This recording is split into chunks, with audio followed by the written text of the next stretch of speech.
Hello students, this is me your Inayat sir. Today we will be dealing with the microorganisms, friend and foe. It will be third lecture of your this chapter. तो इसमें हम अभी तक क्या discuss कर चुके हैं। अभी तक हमने इसमें पढ़ा कि इंट्रोडक्शन में कि माइक्रो ऑर्गेनिज्म क्या होते हैं, फिर हमने बोला classification of the micro organisms, फिर उसके बाद हम एक माइक्रो ऑर्गेनिज्म हमने देख लिया था, वो था बैक्टीरिया। उसको हमने कंप्लीट किया है, उसका स्ट्रक्चर वगैरह हमने देखा। नाउ आज हम जो पढ़ने वाले हैं that will be your fungi.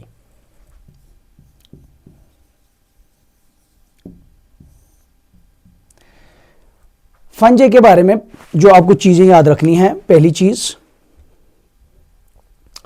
Fungi microscopic होते हैं। Microscopic, they are both unicellular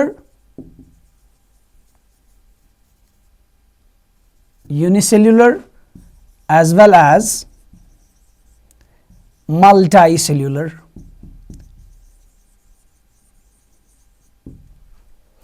Eukaryotic,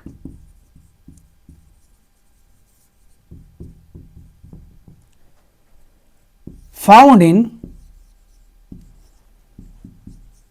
moist, warm habitats.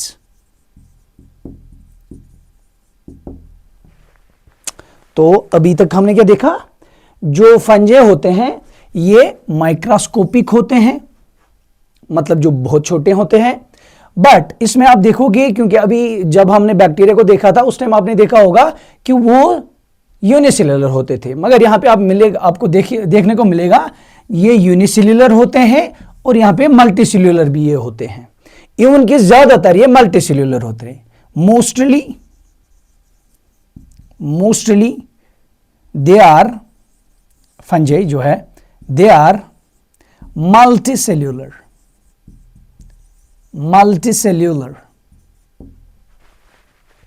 ठीक, हमने क्या बोला, माइक्रोस्कोपिक होते हैं, यूनिसेल्युलर मतलब एक सेल के बने होते हैं, मल्टीसेल्युलर यानी कि ये बहुत सेलों के बने होते हैं, और यूकैरियोटिक होते हैं। यूकैरियोटिक मतलब हमें पता ही, ऑलरेडी हमने पढ़ा है इसको। यूकैरियोटिक होता है जिनका वेल डिफाइंड न्यूक्लियस होता है। और नेक्स्ट थिंग, ये हमें कहां पे मिलते हैं, जहां पे मॉइस्ट, थोड़ा सा नमी होगी, जो हैबिटेट इनका होगा, हैबिटेट बोलते हैं उसको, जहां पे एक ऑर्गेनिज्म रहता है, जो हैबिटेट इसका होता है ना, वहां पे मॉइस्ट होना चाहिए वो। सेकंड, वो वार्म होना चाहिए, थोड़ा सा वहां पे टेम्परेचर नरम होना चाहिए, कोल्डनेस नहीं होनी चाहिए। वहां पे हमें ये फंजाई मिलते हैं। अब इनकी एक और खासियत मैं बोलता हूं आपको, they can be macroscopic as well. Macroscopic, क्योंकि आपकी बुक ने इसको मेंशन किया है। मैक्रोस्कोपिक क्या होते हैं? मैक्रोस्कोपिक का मतलब होता है which can be seen by the naked eye. Those organisms which can be seen by the naked eye, by the naked eye. ऐसी भी आपको फंजाई मिलेंगे जो मैक्रोस्कोपिक होंगे, मतलब जिनको हम इन आंखों से देख सकते हैं। आप बोलोगे सर कोई ऐसी एग्जाम्पल हमें बता दीजिए। एग्जाम्पल देख लीजिए आप, मशरूम जो हम खाते हैं, mushroom is a macroscopic fungi. ये हम अपनी आंखों से देख सकते हैं, ये भी एक फंजाई ही होता है। तो ये वो फंजाई है जिसको हम देख सकते हैं, दैट इज मैक्रोस्कोपिक, इसको हम बोलते हैं macroscopic. So this was the introduction of the fungi. क्या माइक्रोस्कोपिक भी होते हैं यूजुअली, और मैक्रोस्कोपिक भी हमें मिलते हैं, और यूनिसेल्युलर और मल्टीसेल्युलर। यहां पे मैंने ऑलरेडी मेंशन किया, मोस्टली दे आर मल्टीसेल्युलर। यहां पे इनमें आप देखोगे ये यूकैरियोटिक है, मतलब इनमें वेल डिफाइंड न्यूक्लियस होता है सेल में, और ये हमें मिलते हैं found in moist and warm habitats. This was the introduction of this very term, of this very organism. और एक और अगर आप ये चीज याद रख सकते हो, ये किस ग्रुप में हमें मिलते हैं, ग्रुप क्या होता है इनका, ये आते हैं हमें प्रोटिस्टा। अगर आप इसको याद रख सकते हो तो रख लीजिएगा, प्रोटिस्टा इनका ग्रुप होता है। नेक्स्ट, अब हम थोड़ा सा इनका देख लेते हैं न्यूट्रिशन वगैरह का।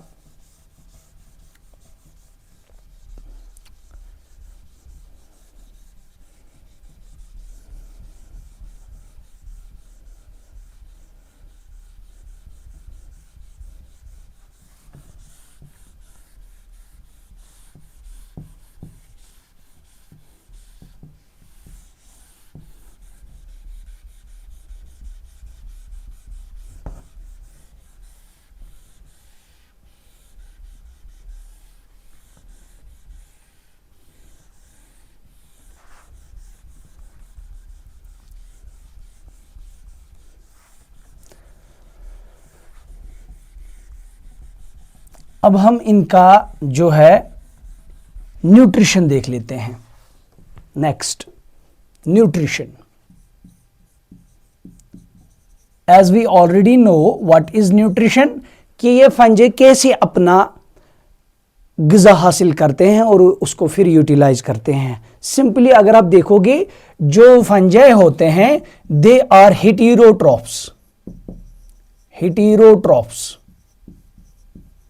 और we already know that heterotrophs क्या होते हैं, जो अपना ग़िज़ा नहीं बना सकते हैं। तो मोस्टली क्या होते हैं, इसमें क्या क्या हो सकते हैं हेटेरोट्रॉफ्स में, क्योंकि हमने ऑलरेडी इसको देखा है। हेटेरोट्रॉफ्स में ये ज़्यादातर, आप जो फंजे को देखोगे, ज़्यादातर ये डिकम्पोजर्स होते हैं, डिकम्पोजर्स। ये हमें ज़्यादातर डिकम्पोजर्स होते हैं। डिकम्पोजर्स का मतलब ये होता है कि जो डेड एंड डिके पे रहता होगा, जो डेड एंड डिके पे रहता होगा, dead and decay organic matter, but वो ऑर्गेनिक मैटर होना चाहिए। आप बोलोगे सर ये ऑर्गेनिक मैटर क्या है, ऑलरेडी डिस्कस किया है हमने पिछले क्लासों में। ऑर्गेनिक मैटर वो होता है जो लिविंग का मैटर होता है, लिविंग का चीज़ होता है। जैसे कि आप देखोगे जो काउडंग होता है, जो गाय से निकलता है, वो भी एक ऑर्गेनिक मैटर, उस पे भी क्या हो सकते हैं, फंजे खा सकते हैं उसको। जो भी ऑर्गेनिक मैटर होगा उसको ये खा सकते हैं, चाहे वो डेड हो, मर गया हो, या डिके खराब हो गया हो, जैसे कि काउडंग खराब हुआ होता है, तो उसको हम बोलते हैं, उनको हम बोलते हैं डिकम्पोजर्स। यूजुअली क्या होते हैं, ये डिकम्पोजर्स होते हैं। और पैरासाइट्स भी हो सकते हैं ये ऑल्सो। आप देखोगे ये पैरासाइट्स भी होते हैं, मतलब ये लिविंग होस्ट पे रहते हैं। लिविंग होस्ट, जो लिविंग ऑर्गेनिज्म है ना, उस पे ये रह सकते हैं, लिविंग होस्ट, उस पे अपना न्यूट्रिशन हासिल करते हैं। बट उस पे मैंने आपको बताया है ऑलरेडी कि पैरासाइट्स जो होते हैं, ये हमने बोला कि लिविंग होस्ट पे उसको ही नुकसान पहुंचाते हैं, उसको हार्म करते हैं।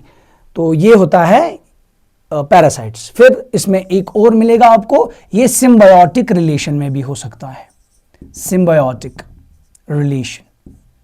बोलोगे सर सिम्बायोटिक तो ऑलरेडी डिस्कस किया है कि जो लिविंग होगा, ये लिविंग पे अपना, यहाँ पे भी लिविंग है, यहाँ पे भी लिविंग होगा, मगर यहाँ पे नुकसान पहुंचाता है। यहाँ पे जिस पे ये होगा उसको ये नुकसान नहीं पहुंचाता, बल्कि फायदा पहुंचाता है। जैसे कि आपने एक इंपॉर्टेंट एग्जांपल सुनी होगी 7th में, लाइकेंस जो होते हैं। इसमें आप देखोगे फंजाई होता है और एल्गी होते हैं एक दूसरे में सिम्बायोटिक रिलेशन में। This is called symbiotic relation. But यहां पे क्या होता है, ये एक दूसरे को फायदा ही पहुंचाते हैं, नुकसान नहीं पहुंचाते हैं। This is the nutrition of fungi.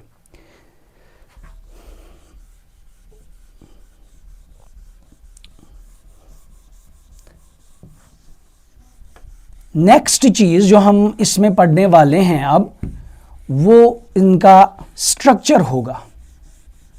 ये दिखते कैसे हमें, मैं यूजुअली आपको बताऊंगा। यहाँ पे मैं जनरल स्ट्रक्चर्स बना रहा हूँ जो आप याद रख सकते हो। फिर जब आप आगे पहुँचोगे वहाँ पे ये डिफ्रेंशिएट हो जाएंगे, बट ये जनरल स्ट्रक्चर्स होते हैं। जनरल स्ट्रक्चर हम पढ़ेंगे फंजाई का स्ट्रक्चर। अब देख लीजिए इनका स्ट्रक्चर ऑफ फंजाई। ये देख लीजिए इनका स्ट्रक्चर।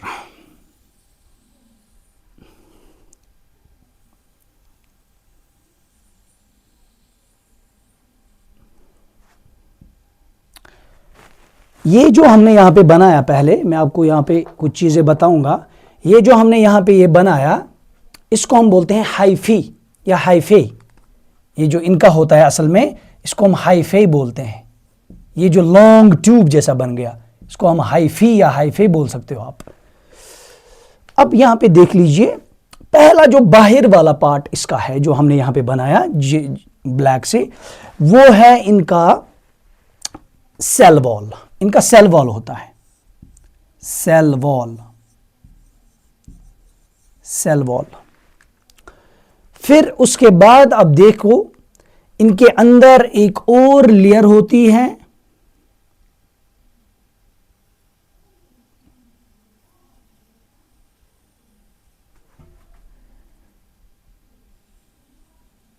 सेल वॉल के अंदर एक और लेयर होती है।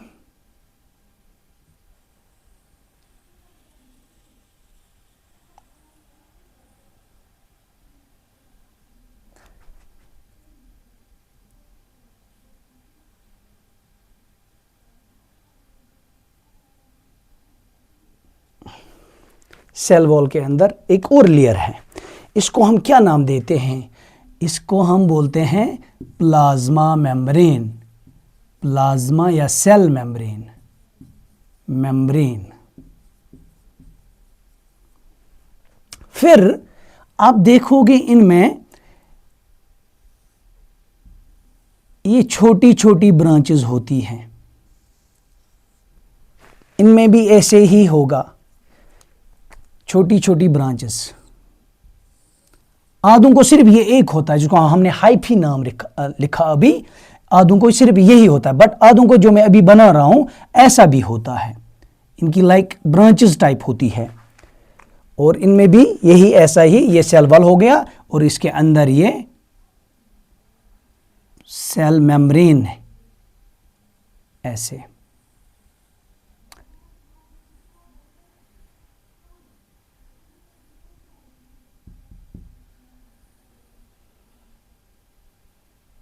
Cell membrane.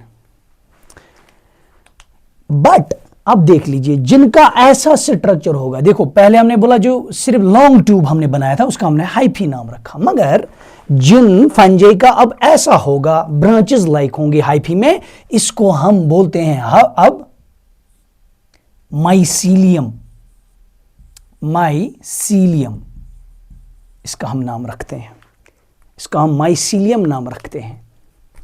क्या रखते हैं नाम? माइसीलियम, माइसीलियम इसका नाम रखते हैं। फिर उसके बाद अंदर चले जाते हैं हम, क्योंकि ये बहुत सेल्स का बना होगा, इसमें अंदर ऐसे ऐसे ब्लू ऐसे ऐसे डॉट्स होंगे, ऐसे ऐसे डॉट्स होंगे।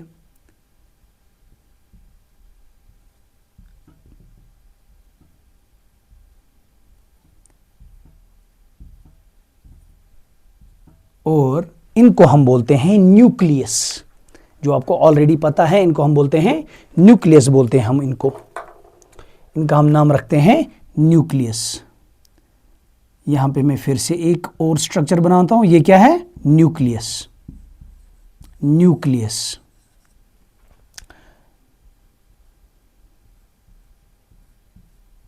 एक और इनमें जो ये होता है आधे सेल्स में, जो मैं अभी बना रहा हूं इसका नाम मैं अभी लिखूंगा, इनको ये सेपरेट वॉल्स होती है, सेपरेट वॉल्स होती है, देख लीजिए, कोई सेपरेट वॉल्स होती है, इनको हम नाम देते हैं, जो ये सेपरेट वॉल्स है, यहां पे भी बना सकते हैं हम, जो ये सेपरेट वॉल्स हैं यहां पे,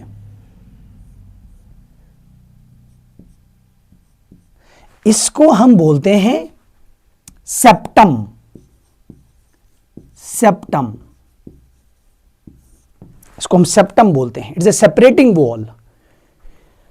तो ये हो गया न्यूक्लियस हमारा, और जो बाहर वाला कवर था उसको हमने बोला इट्स ए सेल वॉल। और एक बात जो आपको यहां पे याद रखनी है, मेनली जो याद रखोगे आप, वो ये है कि जो इनका सेल वॉल होता है, देख लीजिए हमने अभी तक सेल वॉल बहुत में आएगा, जो सेल वॉल यूजुअली बना होता है, यहां पे मैं लिखूंगा सेल वॉल जो होता है, सेल वॉल ये यूजुअली बना होता है सेल्यूलोस का, cellulose, it is a sugar, cellulose का बना होता है। बट जो फंजाई होता है इनका सेल वॉल काइटिन का बना होता है, इसको आप याद रखो, काइटिन का बना होता है। यहां तक आपको ये चीजें याद रखनी है। हमने बोला बाहर वाला कवर, उसको हमने सेल वॉल बोला, फिर बोला अंदर वाला जो ये रेड से मैंने बनाया सेल प्लाज्मा मेम्ब्रेन या सेल मेम्ब्रेन, फिर जो ये डॉट्स डॉट्स हमने डाले इनको हमने बोला ये न्यूक्लियाई है या न्यूक्लियस है। फिर हमने बोला इनके बीच में ये सेपरेटिंग वॉल्स है, दीज आर कॉल्ड सेप्टम। फिर हमने बोला जो ये लॉन्ग ट्यूब है इसको हम बोलते हैं हाइफी। फिर हमने बोला आधे ऐसे भी होते हैं जिनका ये ब्रांचेड लाइक स्ट्रक्चर होता है, इसको हम बोलते हैं, जब ऐसा फंजे होगा उसको हम बोलते हैं माइसीलियम। फिर इसमें जो छोटे छोटे कुछ चीज़ें हैं जैसे कि माइटोकॉन्ड्रिया होगा, यह है mitochondria.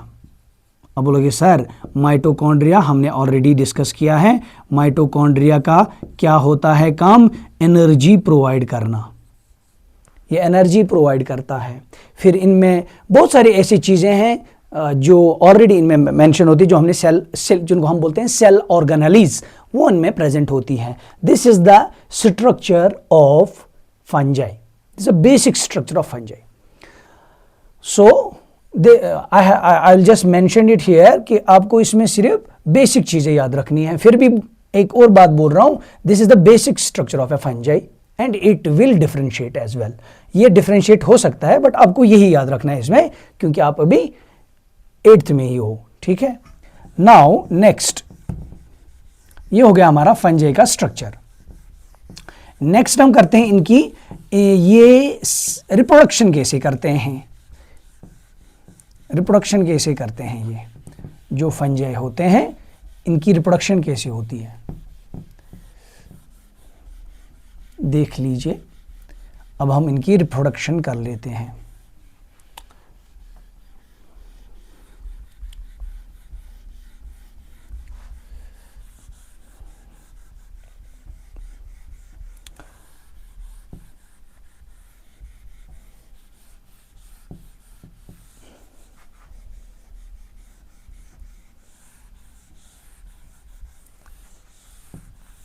reproduction. Now reproduction in fungi.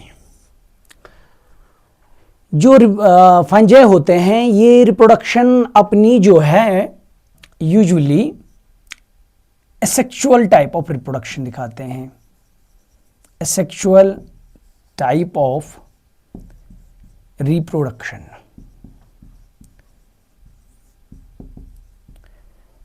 Asexual type of reproduction, जैसे कि एक और एसेक्सुअल जिसमें एक मैं एग्जांपल दे सकता हूं, स्पोर फॉर्मेशन इसमें हो जाती है, स्पोर फॉर्मेशन। अब इसमें से एग्जांपल्स जैसे कि मैं बताऊंगा, एग्जांपल्स क्या होती हैं इसमें, देखिए एग्जांपल्स में आपने याद रखनी है, जैसे कि हमारा है यीस्ट, जिसको हमने बिल्कुल मेनली पढ़ना है। यीस्ट, इसकी इतनी इंपॉर्टेंस है आप मानोगे नहीं, इतनी इंपॉर्टेंस है डे टू डे लाइफ में।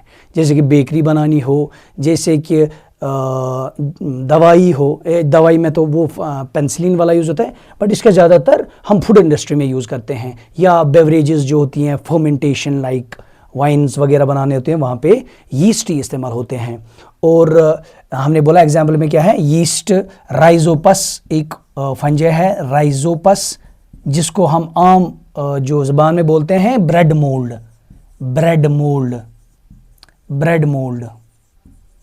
ये एक एग्जाम्पल है। ये कुछ एग्जाम्पल्स हैं जो आगे आपको हम बोलेंगे। एक हमने मेडिसिन में जो हमने एक फंजाई यूज़ करते हैं, दैट इज कॉल्ड पेंसिलिन या पेंसिलियम हमने वहाँ पे यूज़ करना है, जो अलेक्जेंडर फ्लेमिंग ने वो बनाया था, वो हमने इसको डिस्कस करना है जब हम एंटीबायोटिक्स पढ़ेंगे। जो भी एंटीबायोटिक्स आपको आते हो उसमें ये पेंसिलियम होता है, जो एंटीबायोटिक जैसे कि एमॉक्सिलिन वगैरह, उसमें ये पेंसिलियम होता है। तो these are the examples of, और मैं क्यों यहाँ पे बता रहा था, इसे स्पोर फॉर्मेशन की बात कर रहा था। जैसे कि यहाँ पे ये ब्रेड मोल्ड है, ब्रेड मोल्ड, ये देख लीजिए, ये हमारा ब्रेड मोल्ड है। इसको ऐसे होता है, यहाँ पे ये इसके ये स्पोर्स होते हैं, इनको हम बोलते हैं स्पोर्स।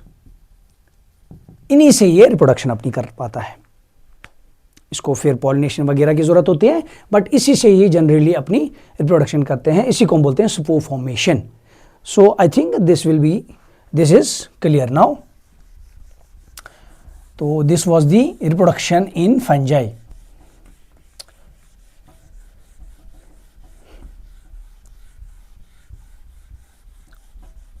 और जो इसमें अब हमें जो देखना है अब, दैट इज़ इनका बेनिफिट क्या है, बेनिफिट, और फिर इनका ये भी कि क्या ये हमें हार्म क्रिएट करते हैं कि नहीं, वो भी हम देख लेते हैं यहाँ पे अभी थोड़ा सा, क्योंकि आगे जाके इनको हमने डिटेल में पढ़ना ही है। जब हम यीस्ट पढ़ेंगे अलग से, जब हम बेनिफिट्स ऑफ माइक्रोस पढ़ेंगे, उसमें हमने डिटेल में जाना है। जैसे कि बैक्टीरिया के मुतालिक हमने जो बैक्टीरियम जो हमने लैक्टोबैसिलस पढ़ना है कर्ड फॉर्मेशन में, उसको हमने यहाँ पे देखना है। फिर फंजे में आप देखोगे हमने यीस्ट को पढ़ना है, हमने यीस्ट को फर्मेंटेशन में पढ़ना है, यीस्ट को हमने जो है क्या बोलेंगे हम बेकरी इंडस्ट्री में पढ़ना है, फिर हमने पेंसिलियम को पढ़ना है वहाँ पे, ऐसे करके। तो यहाँ पे इसलिए मैं शॉर्ट में बताऊँगा। अभी यहाँ पे देख लीजिए बेनिफिट्स क्या है इनके। बेनिफिट्स मैं एक एक करके लिखूंगा। बेनिफिट्स एक ये बेकरी जो फूड इंडस्ट्री में लिखूंगा सीधे से, फूड इंडस्ट्री में यूज़ होते हैं, फूड इंडस्ट्री में ये यूज़ होते हैं। सेकंड, मेडिसिनल इंडस्ट्री में यूज़ होते हैं, मेडिसिनल इंडस्ट्री में यूज़ होते हैं। तीसरा, फर्मेंटेशन, जो बेवरेजेस वाइन इंडस्ट्री है जिसको हम बोलेंगे, हम सीधे लिखेंगे वाइन इंडस्ट्री में भी यही यूज़ होता है, वाइन इंडस्ट्री। और ये इनके कुछ मेन जो इनके और एक भी और सबसे बढ़िया एनवायरनमेंट, या जिसको हम एनवायरनमेंट बोलेंगे, एनवायरनमेंट प्रोटेक्शन में, एनवायरनमेंट प्रोटेक्शन, जैसे कि वेस्ट मैनेजमेंट में हमें वहाँ पे, क्योंकि एज ए डिकम्पोजर्स होते हैं ना, वहाँ पे हमें इसको मदद देते हैं एनवायरनमेंट प्रोटेक्शन में, एनवायरनमेंट प्रोटेक्शन, उसमें हमें ये वहाँ पे मदद देते हैं। ये उनके soil fertility increase like this will be. So these are the main benefits of the fungi. Next जो है इनका जो हम देखेंगे यहाँ पे हार्मफुलनेस क्या है इनकी, हार्म्स क्या क्रिएट करते हैं हमें ये। अगर हम हार्म्स की बात करेंगे यहाँ पे, यूजुअली ज़्यादातर हार्म्स क्या होती है माइक्रोब्स की, ये डिजीज़ करते हैं हमें, ये ज़्यादातर होती हैं। और भी इनके कुछ हैं, तो हम अब यहाँ पे देख लेते हैं हार्म्स क्या है इनके। हार्म्स क्या क्रिएट करते हैं ये। पहला हार्म डिजीजेस क्रिएट करते हैं, डिजीजेस क्रिएट करते हैं। दूसरा हम food spoilage,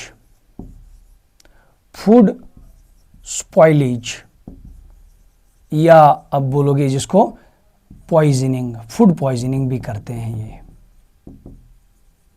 mainly these are the harms caused by the fungi। Next ये हो गया हमारा फंजाई कंप्लीट। नेक्स्ट हम जो इसमें पढ़ेंगे दैट इज प्रोटोजोआ।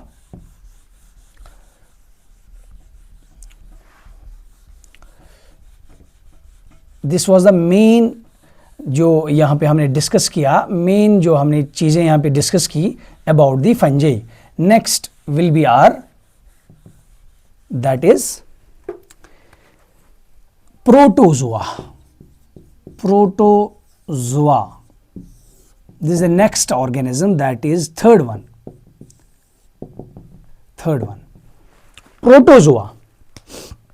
प्रोटोजोआ अगर आप देखोगे इसमें क्या याद रखना है, these are microscopic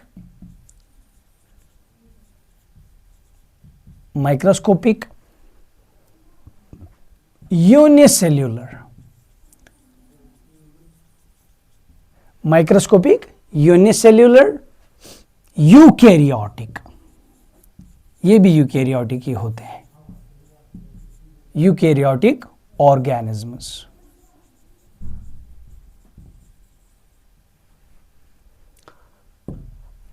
अब यहां पे जो हमने देखना है, प्रोटोजोआ का पहले मतलब समझते हैं। प्रोटोजोआ, प्रो का मतलब होता है एंशिएंट, एंशिएंट, एंशिएंट या प्रिमिटिव, और जो जुआ का मतलब होता है, it means animal, it's like animal but primitive animal. जो पहले पहले यहां पे एनिमल्स थे, पहले जो धरती पे आए थे, one of them was protozoa, इसलिए हम इसको बोलते हैं प्रिमिटिव एनिमल्स। क्लियर? तो हमने क्या बोला अभी, ये माइक्रोस्कोपिक होते हैं, यूनिसेल्यूलर होते हैं, एक सेल के बने होते हैं, यूकैरियोटिक, इनमें भी वेल डिफाइंड न्यूक्लियस होता है, ऑर्गेनिजम्स। फिर हमने बोला प्रिमिटिव, प्रोटोजोआ का मतलब क्या होता है, प्रो का मतलब होता है एंशिएंट या प्रिमिटिव या ओल्ड, और जोआ का मतलब एनिमल होता है। फिर उसके बाद अगर हम देखेंगे इसमें जो है कि क्या इसमें न्यूट्रिशन क्या करते हैं अपना हासिल, न्यूट्रिशन,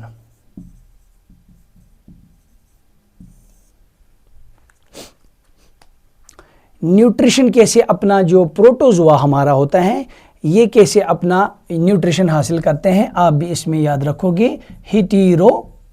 ट्रॉप्स होते हैं ये, हेटेरोट्रॉप्स, और उसमें डिकम्पोजर्स भी हो सकते हैं और पैरासाइट्स भी हो सकते हैं।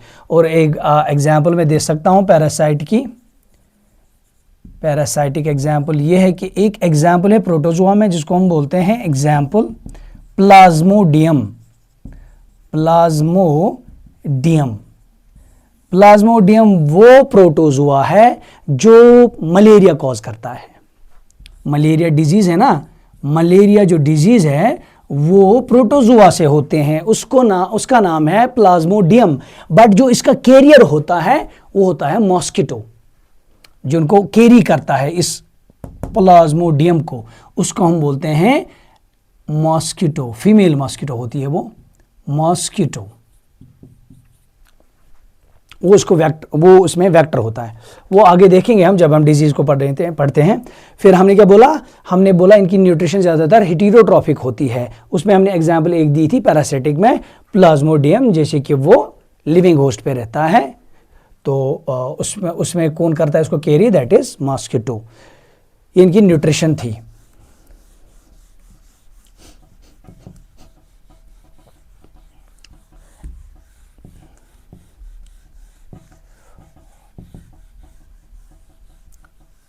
और नेक्स्ट थिंग क्या है इसमें जो हमने पढ़नी है, दैट इज ये रिप्रोडक्शन कैसे करते हैं, रिप्रोडक्शन, रिप्रोडक्शन ये एसेक्सुअल ज़्यादातर होते हैं, एसेक्सुअल रिप्रोडक्शन, एसेक्सुअल रिप्रोडक्शन ज़्यादातर करते हैं ये, और सेक्सुअल भी कर सकते हैं।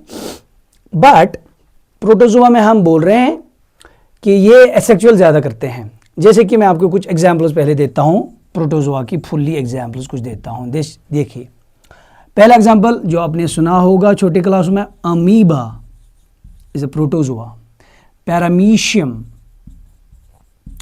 पैरामीशियम, प्लाज्मोडियम जो अभी हमने दी,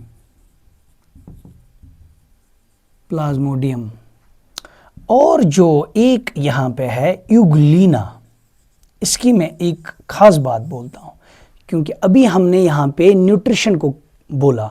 न्यूट्रिशन में हमने क्या बोला, न्यूट्रिशन में हमने बोला कि ये ज़्यादातर क्या होते हैं, heterotrophs, but it is the only exception in protozoa कि वहाँ पे प्रोटोजोअन्स, वहाँ पे आप देखोगे कि यूग्लिना ये कौन सी ये दिखाता है, it shows that is autotrophic nutrition, autotrophic,